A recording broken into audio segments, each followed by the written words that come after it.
મારું અનામય ખર્ચો જ છે.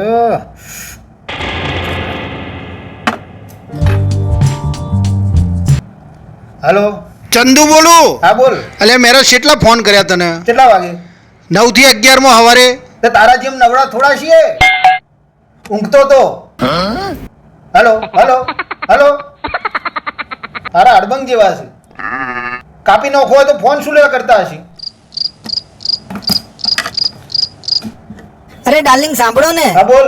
અરે આજે જમવામાં શું બનાવું? એ હાય આજે પાછી ખીચડી ખાવી પડશે. શું કરું, કોઈ શાક જ નથી આવતું. શાક તો બધું આવે છે, તને બનાવતો જોર આવે છે. એક કામ કરું, ખીચડી બનાવી દઉં. ખીચડી જ બનાવું છું, હો ને? બનાય જે બનાવવું હોય.